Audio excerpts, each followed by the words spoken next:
अस्सलाम वालेकुम जगादों में आपको खुशामदीद कहता हूँ। आज सुप्रीम कोर्ट ऑफ पाकिस्तान की जानिब से इम्पोर्टेड हुकूमत के खिलाफ पहले अज खुद नोटिस केस की समाअत हुई।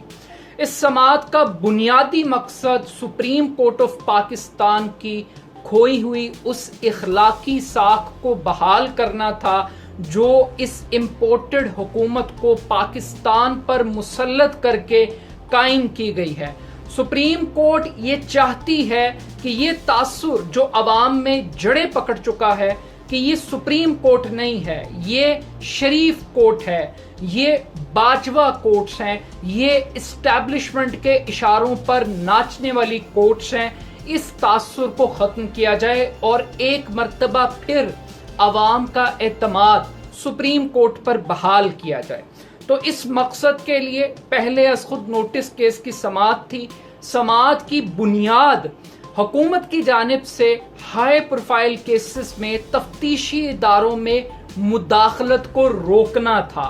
इस मुदाखलत के हवाले से सुप्रीम कोर्ट ने आज बड़ी अलार्मिंग किस्म की हिकमत अमली अपनाई, कुछ ऐलानात किए, कुछ हुक्म सादिर किए जिसमें वाज़ेह तौर पर हुकूमत को पाबंद बनाया गया है कि तमाम हाई प्रोफाइल केसेस के अंदर किसी भी किस्म की ट्रांसफ़र और पोस्टिंग नहीं की जाएगी, प्रोसिक्यूशन टीम को तब्दील नहीं किया जाएगा और जिन लोगों को तब्दील किया गया है उसकी वजूहात बाकायदा तौर पर हुकूमत से तलब की गई हैं।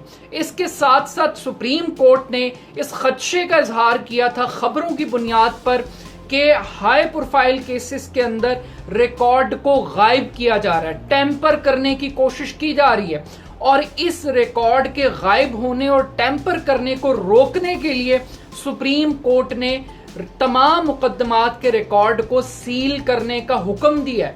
इसके साथ साथ सुप्रीम कोर्ट ने डीजी FIA की तब्दीली, डॉक्टर रिजवान की तब्दीली और फिर उनकी मौत के ऊपर भी तफ्तीश का तशवीश का इजहार किया। तो इन सारे मामलात के साथ साथ सुप्रीम कोर्ट ने जो ECL की फहरिस्त से 3000 से जायद अफराद का नाम जो निकाला गया है उसके हवाले से भी ये कहा कि वो डिटेल सुप्रीम कोर्ट को फराहम की जाए। प्लस उसके साथ साथ ये भी कहा गया कि जो नई पॉलिसी है जिसके तहत ECL से नाम निकाले गए हैं वो भी सुप्रीम कोर्ट ऑफ पाकिस्तान के सामने पेश की जाए। अब वो कहते हैं कि 900 चूहे खा के बिल्ली हज को चली। सवाल ये पैदा होता है कि पाकिस्तान में प्राइम मिनिस्टर के ओहदे को क्राइम मिनिस्टर के ओहदे में तब्दील करने के लिए किसने कंधे प्रोवाइड किए हैं, किसने पाकिस्तान पर माफिया को इस्टेब्लिश होने की इजाजत दी है।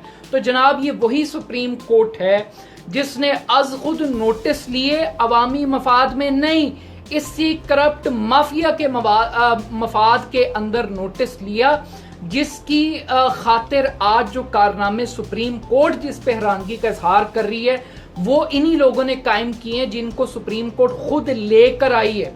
रात को 12 बजे अदालतें लगाई गईं ताकि इस मुल्क पर जरदारी और शरीफ माफिया के कब्जे को यकीनी बनाया जाए। और यही वो बातें थीं जो इमरान खान साहब अपने जलसों में शोर मचाते थे, NRO 2 की बातें करते थे, डॉक्टर रिजवान का मुकदमा भी इमरान खान ने पब्लिक के सामने पेश करने की कोशिश की और ये बताया कि इनके इक़्तिदार में आने का मकसद बुनियादी तौर पर अपनी करप्शन को छुपाना है, अपने मुकदमात को ख़त्म करना है। ये अवाम के लिए महंगाई ख़त्म करने नहीं आए, ये गुर्बत को ख़त्म करने के लिए नहीं आए। इनकी पहली और आखिरी तरजीह अपने मुकदमात का तहफ़्फ़ुज़ करना है, अपना तहफ़्फ़ुज़ करना है, अपनी ज़ात का तहफ़्फ़ुज़ करना है। अब इस पूरी सारी स्टोरी के दौरान अचानक ऐसा क्या हुआ कि वो सुप्रीम कोर्ट जो खुद इस माफिया को लेकर आई वो खिलाफ हो गई। तो एक तो सुप्रीम कोर्ट ने अपनी अखलाकी साख को बचाना था, लोगों को यकीन दिलाना था कि जब तक वो सुप्रीम कोर्ट में मौजूद हैं किसी भी किस्म की कोई करप्शन की इजाज़त मुल्क के अंदर नहीं दी जा सकती। दूसरी बात ये थी कि इस्टेब्लिशमेंट हुकूमत को दबाव में रखना चाहती है یہ جو شریف اور زرداری خاندان اس بات پہ خوش تھے کہ ان کی اسٹیبلشمنٹ سے صلح ہوگی ہے، اور یہ اسٹیبلشمنٹ کو چکما دے کر اپنے وہ تمام کام، وہ تمام الو سیدھے کر لیں گے جو کافی عرصے سے لٹکے ہوئے تھے۔ تو انہوں نے فٹافٹ یہاں پر کوشش کی کہ کسی طریقے سے جو منی لانڈرنگ کا کیس ہے اس میں پروسیکیوٹر کو پیش ہونے سے روکا، ٹیم کو تبدیل کرنے کی کوشش کی، کہا کہ نہیں اب آپ نے پیش نہیں ہونا، ریکارڈ کو غائب کرنے کی کوشش کی۔ تو یہ ساری کی ساری کوششیں شروع ہو گئیں۔ اب اسٹیبلشمنٹ کی ایک عادت ہے، وہ کسی کو کلین چٹ نہیں دیتی، وہ ہمیشہ ان کو کڑکیوں میں پھنسا کر رکھتی ہے۔ کیونکہ ان کا مقصد صرف عمران خان کو بلیک میل کرنا ہے، ان کا مقصد ڈیوائیڈ اینڈ رول ہے کہ کسی کو بھی طاقتور نہ ہونے دو، کسی کو بھی اس ملک کے اندر ایک ایسی شخصیت، طاقتور شخصیت کے طور پر ابھرنے مت دو۔ تو یہ جو مقدمات ہیں ان کا کبھی فیصلہ نہیں ہوگا، یہ کبھی منطقی انجام کو نہیں پہنچیں گے۔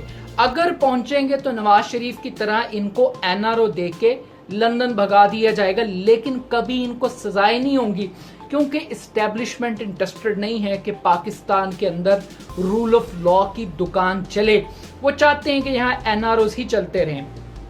تیسرا مقصد اس از خود نوٹس کیس کا یہ ہے کہ عمران خان کو راضی کیا جائے، عمران خان سے صلح کی جائے، ٹھنڈ پروگرام پاکستان کے اندر قائم کیا جائے اور عمران خان کو انگیج کیا جائے۔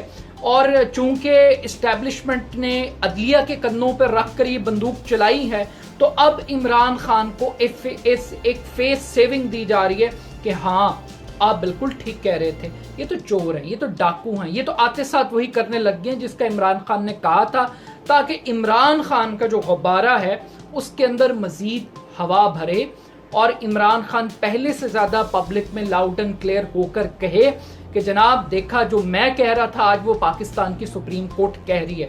تو عمران خان کا اس حکومت کے خلاف جو کرپشن کا بیانیہ ہے وہ مزید تقویت فراہم ہوگی اس کو، لیکن یہ ایک سٹیپ فارورڈ ہے صرف تعلقات کو نارملائز کرنے کے لیے۔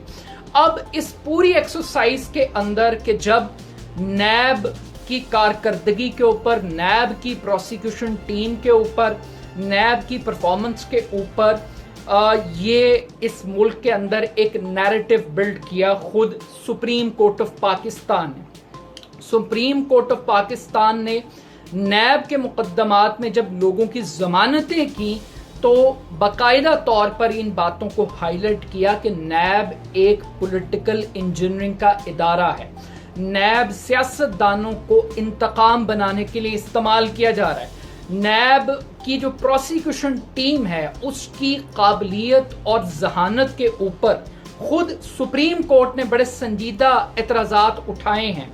اب جب یہ از خود نوٹس لیا گیا ہے تو آج ہی کے اخبارات کے اندر یہ خبریں شائع کی گئی ہیں کہ حکومت اگلے ہفتے 31ویں آئینی ترمیم لے کر آ رہی ہے جس کے اندر نیب قوانین کو تبدیل کرنے کی کوشش کی جائے گی، نیب کے ناخن کاٹنے کی، پر کاٹنے کی تیاری کی جا رہی ہے۔ تو اس ٹائمنگ سے پہلے ایک مرتبہ پھر نیب جس کو خود تنقید کی گئی، آج ایک مرتبہ پھر سپریم کورٹ اس ادارے کے پیچھے کھڑی ہو گئی ہے اور استعمال کیا جا رہا ہے احتساب کے نعرے کو، اکاؤنٹیبلٹی پر کمپرومائز نہیں ہوگا۔ بٹ اس نیب نے پرفارم کیا کیا ہے؟ کیسز ضرور بنے ہیں، لمبی لمبی لٹیگیشن ہوئی ہے، لیکن ہر بندہ اس ملک میں ضمانت پر ہے۔ اب جو لوگ ضمانت کے اوپر ہیں وہ ملک کی کابینہ چلا رہے ہیں، وہ وزیر ہیں، وہ شہباز شریف، حمزہ شہباز، وہ احسن اقبال، وہ شاہد خاقان عباسی، وہ خواجہ آصف، وہ رانا ثناء اللہ صاحب، وہ بھی ایک ہیروئن کے کیس کے اندر وہ بھی پھنسے رہے۔ تو کہنے کا مقصد ہے کہ سارے کے سارے کہیں نہ کہیں کرمنل کیسز کا سامنا کر رہے ہیں۔ اب اس پوری کرمنالٹی کے اندر نیب کو تبدیل کرنے کا ایک مرتبہ پھر موقع قدرت نے فراہم کیا ہے مسلم لیگ نون اور پیپلز پارٹی کو۔ ماضی میں پیپلز پارٹی چاہتی تھی کہ اس نیب کے قوانین کو بدلیں، مگر پی ایم ایل این نے ساتھ نہیں دیا، کیونکہ رگڑے میں اس وقت زرداری صاحب تھے۔ بٹ آج دوبارہ یہ دونوں اکٹھے ہوئے ہیں تو یہ ملک کا چیلنج، مہنگائی، डॉलर का आउट ऑफ कंट्रोल होना है, लेकिन इनका मकसद अपने मुकद्दमात का तहफ़्फ़ुज़ करना है। अब 3.5 साल इस मुल्क के अंदर एक नैरेटिव बिल्डिंग की गई है। नैरेटिव बिल्डिंग ये की गई कि इस मुल्क के अंदर एहतसाब चला लो या पाकिस्तान चला लो, नैब चला लो या मुईशत को चला लो, जमहूरियत चला लो या नैब चला लो, किसी एक को आप चला सकते हैं। नैब और जमहूरियत, नैब और मुईशत, नैब और इस मुल्क की जो गाड़ी है वो नहीं चल सकती। ये एक नैरेटिव बिल्डिंग की गई। हमने ये देखा कि जब आहत चीमा फवाद हसन फवाद को पकड़ा गया, बड़ा शोर हुआ, पूरी ब्यूरोक्रेसी ने हथियार गिरा दिए। इमरान खान की गवर्नमेंट को कमज़ोर करने में सबसे बड़ा किरदार सिर्फ 2 ब्यूरोक्रेट्स की गिरफ्तारी को बुनियाद बनाकर पूरी ब्यूरोक्रेसी ने 3.5 साल एनआरओ एंजॉय किया है कि जनाब अगर आप हमारे बंदे पकड़ेंगे फिर गो स्लो की पॉलिसी होगी, कोई ब्यूरोक्रेट फाइल पे साइन नहीं करेगा। राइट और रॉन्ग का सवाल ही नहीं है यहाँ पे कि किसी से तफ्तीश होनी चाहिए अगर किसी पे इल्ज़ाम लगा, ये बात ही नहीं करनी है आपने। फिर उसके बाद हमने देखा कि एक हुसैन नवाज को नैब में बुलाया तो उसकी एक तस्वीर आई तो उसके ऊपर बड़ा शोर हुआ कि तौहीन और तजलील कर दी गई। फिर उसके बाद एक स्टेज ऐसी आई कि मरियम नवाज को जब नैब लाहौर के दफ्तर में बुलाया गया तो उन्होंने बाकायदा तौर पर नैब के दफ्तर पर हमला किया, पथराव किया गया बाकायदा तौर पे। कई घंटे तक नैब के दफ्तर के आगे मैदान जंग लगा रहा, पुलिस और PMLN के कारकुन लड़ते रहे। बाद में मीडिया ने अगर ये दिखाया कि जो पथराव किया गया वो नून लीग की तरफ से किया गया, लेकिन बाद में फिर मरियम नवाज ने कुछ वीडियोस को ट्वीट किया जिसमें उन्होंने ये साबित करने की कोशिश की गई कि बेसिकली उनको थ्रेट किया गया नैब की तरफ से। तो नैब का और मुस्लिम लीग नून का लव और हेट का ये रिलेशनशिप है। आज बड़े बड़े ओहदों के ऊपर लोगों को लाया जा रहा है। हनीफ अब्बासी को मुशीर के तौर पर, एडवाइज़र के तौर पे लगाया जा रहा था, उस पर भी कोर्ट को आना पड़ा और मना करना पड़ा। तो ये एक बड़ी सैड रियलिटी है कि पाकिस्तान में नीट एंड क्लीन लीडरशिप नहीं है। लेकिन ये इल्ज़ाम के रिकॉर्ड को टेम्पर किया जा रहा है, रिकॉर्ड को गायब किया जा रहा है, ये पहली मर्तबा नहीं है। आसिफ अली जरदारी की 2 मुकद्दमात के अंदर बरीयत सिर्फ इस बुनियाद पर हुई कि नैब का जो असली रिकॉर्ड था वो गायब हो गया। को टेक्ना रेफरेंस के अंदर फोटो कॉपियां नैब ने दी, ओरिजिनल डॉक्यूमेंट्स नहीं थे, उस पे उनकी जमानत होगी और वो रेफरेंस भी फिर फारिग हो गया। फिर एक ट्रैक्टर रेफरेंस था, उसके अंदर जो रिकॉर्ड था वो लाहौर से पिंडी मुंतकिल करते हुए गायब हो गया और 7 साल के इस्तेलाह नैब को पता ही नहीं कि एक्चुअल रिकॉर्ड कहाँ गया, कौन ले गया।